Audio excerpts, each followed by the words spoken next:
첫 번째 정체는 바로 정호영 복지부 장관 내정자를 둘러싼 비판 그리고 청문회 그 이야기 시작하겠습니다. 아빠가 경북대 병원장, 부원장으로 재직할 때 아들, 딸이 경북대 의대에 편입한 것. 물론 딸은 서울대학교 출신이라곤 하지만 의혹은 이렇습니다. 아빠 찬스가 있었던 것 아니냐. 이에 대해서 정호영 복지부 장관 내정자 본인이 어제 기자회견을 가졌습니다. 이야기 들어보시죠. 가능한데 어떠한 부당행위도 없었으며 가능하지도 않았습니다. 심사위원 배정은 시험 당일에 추첨으로 무작위 임의 배정하게 되어 누가 심사를 하게 될지 알 수가 없습니다. 2중 3중의 투명한 견제 장치가 마련되어 편입 절차가 진행되므로 청탁 등이 불가능한 공정한 구조입니다. 충분한 희망 근거에도 불구하고 지금 정치적 희생양이 되고 있다고 생각을 하시는지요? 경북대학교라는 것이 나름의 대구 경북 지역을 대표하는 그런 국립대학 병원이기 때문에 선택했을 것이고 또 그 병원은 그 학교에서 운영하는 병원이기 때문에 들어갔던 것으로 생각합니다.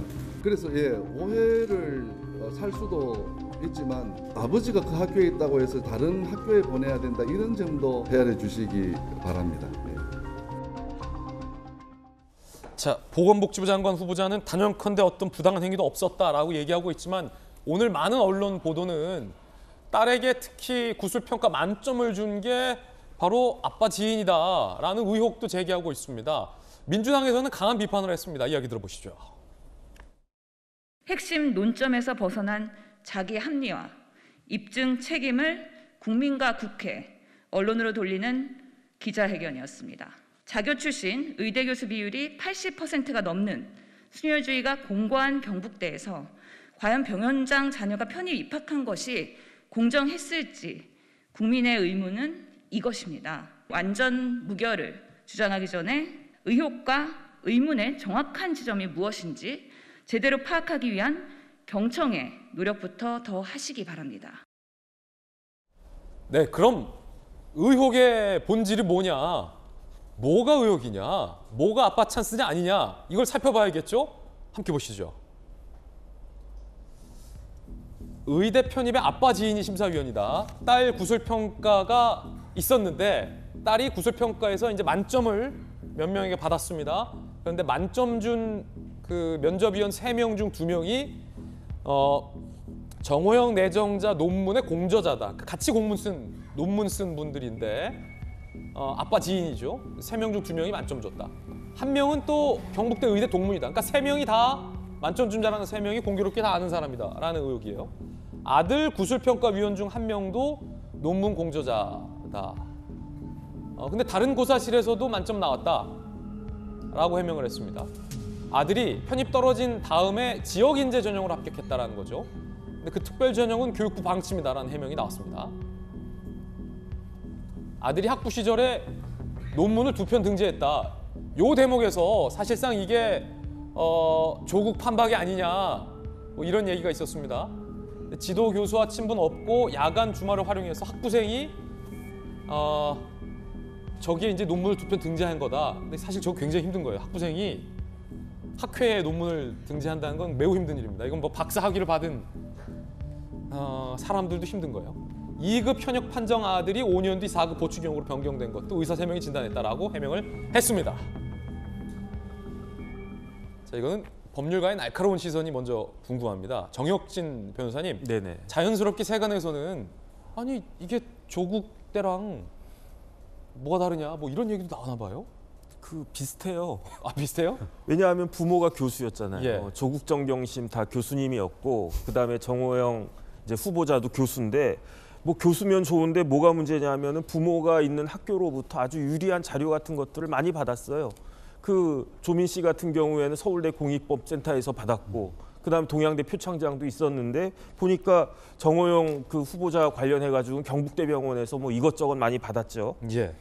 요즘 의대는요 저희 때랑은 틀려요. 진짜로 거의 뭐 만점 맞는 사람들만 가고 그러고 난 다음에 뭐 서울대, 뭐 카이스트, 포스코 이렇게 가는 그 차이가 어마어마하게 나는데 제가 이제 일을 쭉 해보니까 의사가 좋더라고요. 의사가 좋습니까? 할 게 굉장히 많고 예. 보람도 있고 그래서 요즘 2020년대에는 모든 사람들이 되고 싶어하는 그 의대를 누구나 하는 의대를 그런데 변호사님도 직업 참 좋습니다. 요즘은 이제 뭐 검수완박 때문에 어떨지 모르겠습니다. 그런데 지금 어떻게 생각을 하냐면 조국 사태 때 국민들이 트라우마가 있어요. 생겼어요. 어떤 트라우마가 생겼냐면 야 저런 특권층들은 아무리 입 바른 소리를 해도 아버지가 서울대 교수고 그러면은 의전원을 저렇게 쉽게 가는구나. 우리 애들은 삼수 사수에도 못 가는데 저렇게 쉽게 가는구나. 똑같지 않습니까? 아버지가 경북대 병원장이면 경북대 의대 정도는 남매가 그냥 차례차례로 그냥 숭풍숭풍 들어가는구나. 거기에다가 병역 비리까지 있으니까 병역 비리는 아니지만 병역과 관련해서 군대를 안 갔으니까 이런 것들이 국민들의 그 감정에 부합할 수가 있겠는가. 지금 조국과 그 정호영이 같다라고 보지는 않는데 예. 분명히 차이점은 있죠. 하지만 비슷하잖아요. 저는 지금 어떤 생각이 드냐면 지난 5년 동안 우리 국민들은 굉장히 상한 음식을 먹어왔다라는 생각이 들어요. 예. 그러니까 다 상하지는 않았겠지만 그러니까 이런저런 그 음식을 딱 먹어봤는데 아우 뭐 맛이 왜 이래 이렇게 좀 그다음에 배탈도 나고 그런데 상한 음식을 먹었기 때문에 지금 신선한 음식을 꼭 먹고 싶다는 생각들을 많은 사람들이 하는데 과연 정호영 후보자가 거기에 부합하는 그러한 사람인가? 이게 뭐 검사 출신이시고 대통령이 그러니까 이게 뭐 법적으로 이게 뭐 구성 요건에 맞냐 틀리냐 그렇게 따질 문제가 아니고 국민들의 예. 마음을 달래줄 그런 문제가 아닌가 싶습니다. 그러니까 이게 과연 진짜 법률적으로 뭐 위법이냐 아니냐를 꼼꼼히 따지고 말고 할 게 아니라 이런 아빠 찬스라는 의혹이 불거질 법한 인사 카드 자체가 신선하지 않다. 일단은 정익준 변호사님의 어떤 그런 개인적 의견이었습니다. 인수위 당선인 대변인의 논평도 논란입니다. 들어보시죠. 지금 조민 씨 이야기를 많이 비교하시지 않습니까? 명확한 학력의 위조, 위변조 사건은 이제 국민 앞에 확인이 된 사안들인데 과연 그에 준하는 범법 행위가 있었는지는 상당히 중요한 문제입니다. 국민들 상식에 맞지 않는 위법적인 행위가 있었는지도 지금까지 해명한 바로는 전혀 없기 때문에 사례가 다르다라고 저희는 판단을 하고 있고요. 자, 결과적으로 위법이 아니면 괜찮다라는 건데 이게 어디서 많이 들어봤던 논리입니다. 윤석열 당선인의 입장도 나왔다고 합니다. 함께 보시죠. 부정의 팩트가 확실히 있어야 하지 않냐라는 당선인의 커멘트인데 이것도 어디서 많이 들어봤던 것 같습니다. 문재인 대통령이 조국 사태 당시 명백한 위법 행위가 확인 안 됐는데 의혹만으로 임명하지 않는다면 나쁜 선례가 될 것이다 라고 말한 바 있죠. 국민의힘에서는 조국 사태를 잊어서 안 된다. 국민의힘은 민주당과 달라야 한다라는 뭐 소신 발언도 나왔다고 합니다. 물론 자 이건 정호영 내정자 개인의 명예와도 관련이 돼 있는 문제이기 때문에 신중해야 합니다.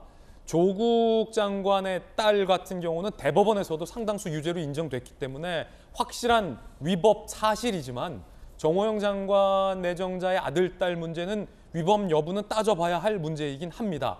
자, 그런데 그와 같이 과연 아빠 찬스가 있었던 건 아니냐라는 국민들의 의문 제기 또한 나름 합리적인 의문 제기라고 생각이 됩니다.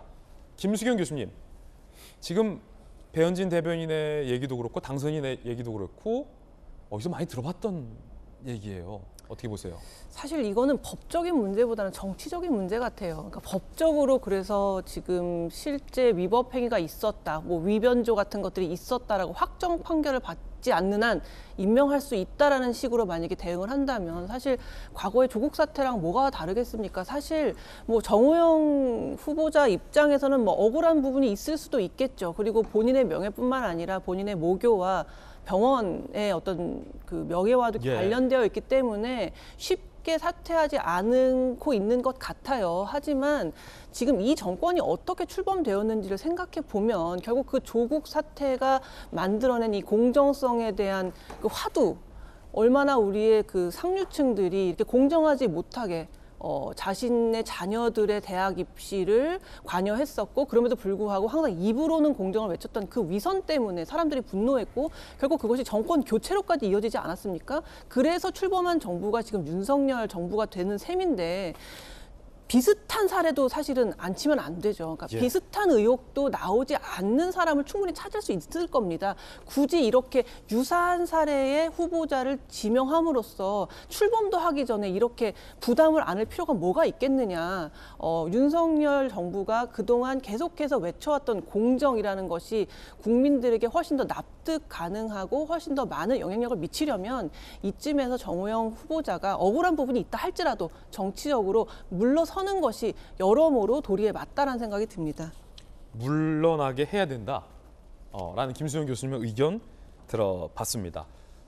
이게 그러다 보니까 이런 건지 아니면 원래 그런 건지는 잘 모르겠는데 조 전 장관의 목소리도 점점 커지고 있는 것 같습니다.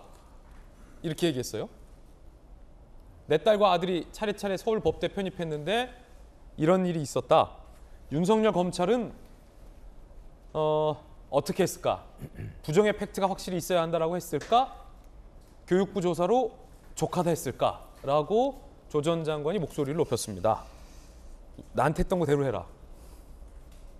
결국 40년 지기 인연이라 이런 건 아니냐라는 의혹마저 나왔습니다. 국민의힘 내부 검증 동의서 제출 다음 날 보건복지부 장관으로 지명한 장면을 두고 아니 겨우 하루 검증한 거냐 라는 얘기가 중앙일보에서 나왔어요. 인수위 내부 친구라서 제대로 검증 안 한 거 아니냐. 장제원 비서실장 박근혜 문재인 정부 때 이미 검증했고 그 자료도 우리가 받았다라고 반박을 하긴 했습니다. 김병미 대변인. 예. 당선인이랑 친해가지고 혹시 검증 뭐 딱 대충 하고 뭐 그런 거 아니냐라는 의혹인데 국내힘에서 인수위에게 전달했다면서요. 네. 이거 안 된다. 국민 우려가 높다. 아마 여러 경로를 통해서 국민이 현재 어떻게 판단하고 있는지를 충분히 경청하고 있을 거라고 생각합니다. 앞서 이제 배현진 대변인이 부정의 팩트에 대한 이 당선인의 말을 얘기를 한 것 같은데요. 당선인이 정확하게 어떤 인식을 가지고 얘기했는지에 대해서는 어제 장제원 비서실장이 여러 경로를 통해서 국민 의견을 또 경청하고 있다라고 얘기를 했기 때문에 어떤 부분이 더 정확하게 당선인의 의중을 가지고 얘기한 것인지를 좀 더 지켜봐야겠다는 생각을 지우기가 어렵습니다. 아, 당선인은 지금 고민 중이라는 겁니까? 왜냐하면 어저께 2시에 정호영 후보자가 기자회견을 하기 전에 이제 장제원 실장에게 많은 기자들이 물어봤고요. 그 당시 장제원 실장도 일단 후보자의 해명들을 지켜봐야 되고 그와 동시에 많은 국민들의 의견들을 여러 경로를 통해서 경청하고 있다고 얘기를 한 바가 있습니다. 어제 이제 기자회견 했고 오늘 저희 돌직구소가 네. 이제 언론에 첫 반응했군요. 이런 국민들이 어떻게 어제 이제 2시에 일단 후보자가 가장 제기되고 있는 두 가지 큰 의혹은 입시에 대한 혹시 부정이 있는 것 아니냐. 두 번째는 병역에 대해서 부정이 있는 것 아니냐고 얘기를 했는데 대한민국 국민들 입장에서는 절대 용납되거나 납득할 수 없는 두 가지가 바로 이 병역과 입시에 관한 부정 아니겠습니까? 예. 그리고 이 병역 같은 경우는 만약 부정으로 나타나게 된다면 이것이 범죄에 준하는 행위이기 때문에 후보자 입장에서는 절대 그것이 사실이 아니다고 또 얘기를 하고 있고 국회에서 정해준다면 관련된 병원에서 MRI든 CT든 촬영을 해서 다 검사를 예. 하겠다고 얘기를 하고 있기 때문에 하나씩 사실관계를 좀 짚어볼 필요가 있습니다. 다만 적어도 지금 제기되고 있는 입시에 관한 문제만큼은 저는 5글자 국민 눈높이에 철저하게 맞춰서 진행이 돼야 된다고 생각을 하고 있고요. 어저께 내놨던 후보자의 해명은 여러 가지 성적이라든지 그리고 실제 입시 과정에서 시스템상 누군가 개입할 수 없는 얘기들을 논리적으로 설명을 했지만 어제 설명만 가지고서 충분하게 많은 국민들께 납득할 만한 현재 상황이 진행됐는가라고 보기에는 다소 어려움이 있지 않는가 싶습니다. 하지만 이제 청문회 과정이 아직 남아있는 상태 속에서 청문회를 통해 있는 그대로의 해명이 필요하게 될 것인지 등에 대한 얘기들까지도 많은 의견들을 다 청취하고 있을 거라고 생각하고요. 다만 이제 조국 전 장관이 조금 전에 또 이 내용에 대해서 글을 쓰고 하는데 조 전 장관의 얘기대로 가게 된다면 정호영 후보자가 가지고 제기되고 있는 여러 의혹에도 불구하고 대통령이 임명에 다 강행하고 한 35일 정도 되는 기간 동안에 낙마하고 결국 드러난 많은 의혹에도 불구하고 끝끝내 마지막 순간까지도 전혀 국민들 앞에 무엇이 잘못인지 뉘우치지 않게 됐던 조국 전 장관의 모습이 다시 한번 수면 위로 올라와서 그렇게 민주당과 조국 전 장관에도 도움이 되는 일은 아니라고 보고요.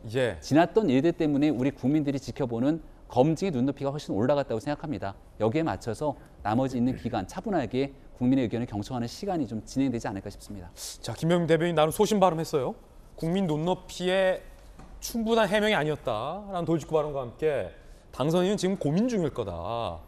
라는 얘기도 했어요. 전재수 의원님 어떻게 보십니까? 네, 제가 이제 친한 국민의힘 의원들한테 몇몇 분들한테 여쭤보니까 전재수 의원의 취재. 네, 보니까 아마 손절매하는 것 같습니다. 아, 손절이에요? 예, 손절하는 것으로 아마 대충 방향이 정해진 것 같고, 문제는 이제 이게 인사청문 대상자가 아니고 수사 대상이 될 가능성이 많다는 겁니다. 지금 나오고 있는 이제 병역 문제, 뭐 이게 그 아들 경력 부풀리기 문제, 뭐 여러 가지 것들인데 농지법 위반 문제도 있습니다. 그다음에 공무 출장을 갔는데 또 부적절한 행사도 많이 있고, 사실은 이제 수사 대상이 될 가능성이 굉장히 많다는 생각이 들고, 이쯤 나오면은, 그러니까 조국 전 장관이 이제 페이스북 활동을 자꾸 하고 저러는 것은 뭐냐면은 본인이 법무장관 인사청문회를 하루 앞두고서 검찰이 대대적인 압수수색, 강제 수사에 들어가거든요. 근데 지금 이분이 이제 윤석열 당선자의 40년 친구인데 이 부분에 대해서는 수사기관에 아무런 반응이 없습니다. 그런 측면에서 이제 조국 전 장관이 저런 문제 제기를 하고 있지 않나 그렇게 보여지고, 아마 국민의힘과 인수위 당선자들께서 조만간에 아마 입장을 정리하실 것으로 그렇게 보여집니다. 예. 그러니까 이제 손절각이다, 수사 대상이 될 수 있다는 건 전재수 의원님의 개인적 의견이라는 말씀 다시 한번 드리겠습니다.